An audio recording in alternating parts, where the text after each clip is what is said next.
Good morning, guys. Welcome back to Seed Plate channel. I did a video on my whole brain dump, that's what I call it, because I don't think I'm organized enough to have like a full structure with these type of videos, so it's really just like watch it and see how much you can absorb. But I did a whole brain dump about everything I know about growing tomatoes, and how I'm successful and all of that stuff. So we're gonna do the same thing today, but with peppers. Peppers are weird to grow. Some can be like really easy, some are not easy. It depends on your climate, it depends on the type of spring and summer you have, it depends on the moisture levels. There's a lot of factors. I had a killer pepper year last year, so we're gonna talk about everything I did last year. This year I decided I wanted my peppers in the backyard garden instead of the community plot so they get less sun. And I can definitely say with certainty, after doing a trial now over the last 2 years, the more sun that your peppers can get, the better. Let's start things off by talking about varieties. I grow a variety of peppers, hot, sweet, all that good stuff. Now, the funny thing is the hot peppers that I grow, they're for like marinades, they're for pepper jelly, they're for pickled peppers. I'm not the kind of person who's just gonna like pop a super spicy pepper in my mouth. Not a thing. Last year I had a killer bell pepper year. So what I've learned about peppers is moisture matters. Just because they love the heat doesn't mean that they're drought resistant. So heat resistant and drought resistant, two very different things.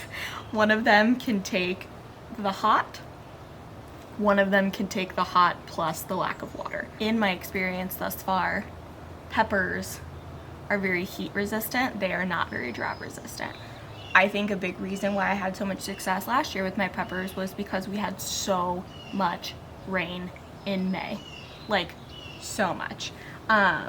So kind of going over varieties, that's generally what I plan for. So this year, I think I have 20 different varieties. The hottest pepper that I'm growing is a Scotch Bonnet, and that's because Cam, my partner, wanted to make homemade Jamaican jerk paste and sauce. So we're growing yellow Scotch Bonnets for that purpose. The other hottest pepper that I grow are serranos, and those and the jalapenos I really love to use for pepper jelly. Everything else, I grow poblanos, Anaheims. Those are all for salsa verde, so green salsa. They're for green enchilada sauce. I actually still have some from last year from the freezer that I'm using. I'm actually making enchiladas today. Ooh, I need to make enchiladas today. So there's tons of ways that you can use spicy peppers without necessarily like loving spice.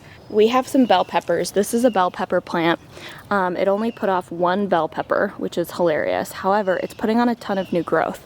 So here in the south and in zone 8B, your peppers can actually be they can be overwintered. So there are places in the world where peppers literally grow like trees, and they just never go bad. So some of these peppers, you can see like this one, it lost a ton of its leaves on the stem, and it's actually growing them back. So peppers could technically be perennial. I think we get too many freezes here where I'm at for them to be considered perennial, but you can see it's got little fruits on it right now, which is funny because it's so late in the season. So that's kind of that portion of it. Now, in regards to how they grow, in general, the bushier the better. Some people achieve that by pinching the first blossoms. Some people achieve that by just like cutting out a middle leader stem to force it to bush out. But you are going to get the most peppers by having the bushiest plant that you can. And that's been my experience.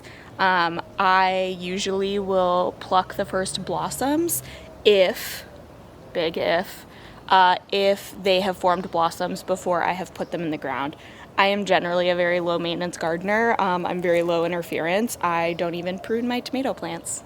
So because I have a full-time corporate job, gardening is a big hobby for me, but I don't have time to pluck all the little blossoms, prune all the little things, and I still get really great harvests every year. So sometimes these plants will get massive.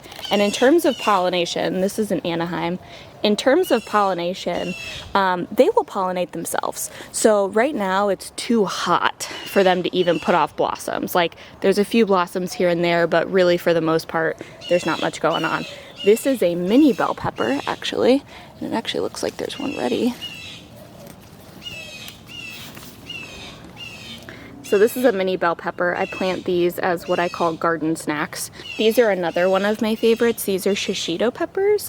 These are really good for just kind of like frying up and eating. In regards to fertilizer and like general nutrition, peppers just want something very balanced. Now with that being said, last year I did this funny thing where I didn't have any fertilizer. And I really needed to fertilize my peppers at the community plot. The only fertilizer that I had was an acid lovers fertilizer that was really high in phosphorus that I actually used for my blueberries. So I literally remember, and I could probably find the video from last year on my channel, where I basically just said, screw it. And I put this really high phosphorus fertilizer on my plants. Now, things like phosphorus is generally known to increase blooms. And as we know with plants, the more blooms you have, the more fruit you're gonna have. So I think last year a lot of my success was having the combination of the fertilizer, which I would much rather amend my soil with something that's high in phosphorus than give it a fertilizer that's high in phosphorus. So that definitely told me like more phosphorus in the soil, the better it's gonna be. The other thing I took from that was you have a lot of surface area for blooms, and then you have the right fertilizer, you're gonna get a ton of peppers. I'll throw up some photos up here of all of my harvest last year. It was insane. I was literally drowning in peppers. So especially your super hot peppers like serranos, they're gonna do really, really well in the heat. Cold will definitely stunt peppers.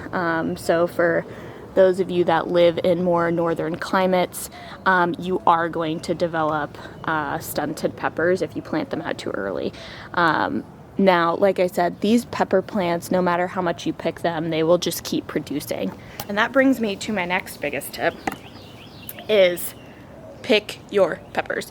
Do not let them sit there. So the life cycle of a plant is they want to reproduce, they want to drop seeds.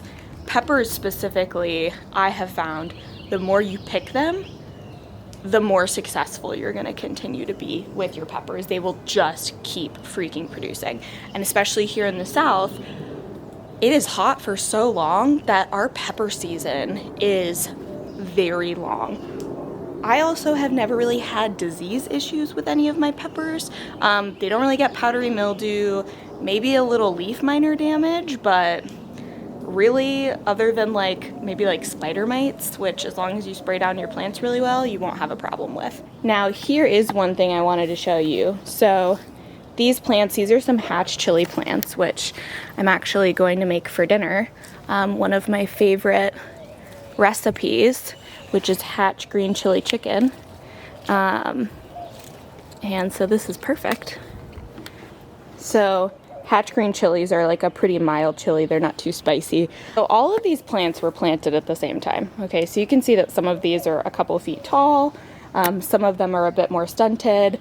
Generally, your hotter peppers are going to be more stunted. So we see these peppers are a couple feet tall. Let's look at these. These peppers, these are Scotch Bonnets.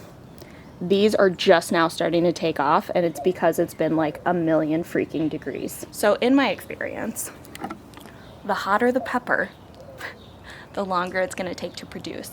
I thought my habanadas, which aren't technically like spicy, I thought last year for sure they were toast. I was like, oh, these things are, there's no way they're gonna produce.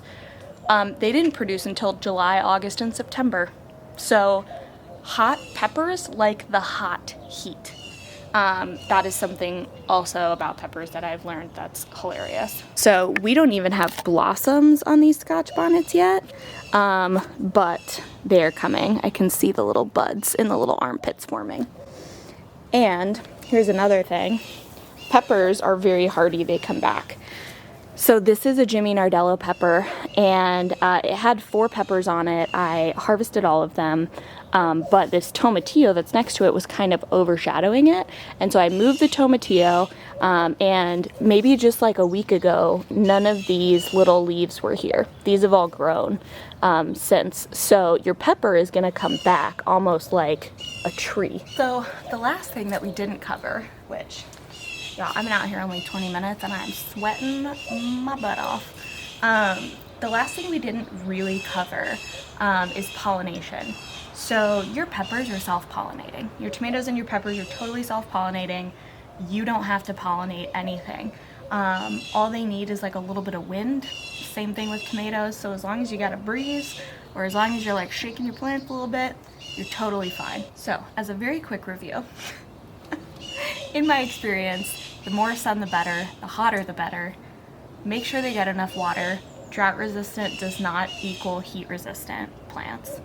Make sure you pick your peppers very often for maximum yield, and also make sure your soil is nice and balanced. And if you want to get a little crazy with it, try my experiment on the phosphorus heavy fertilizer. We need to see if it works for other people, if I'm being honest. That is my very quick brain dump about peppers. I love growing peppers. I think they're an awesome thing to grow. I actually am working on harvesting enough serranos right now to make pepper jelly, which is one of our absolute favorite things from the summer to enjoy in the winter. So I'll make sure to film that once I make some pepper jelly. And thanks so much for watching. Happy gardening. We'll see you next time.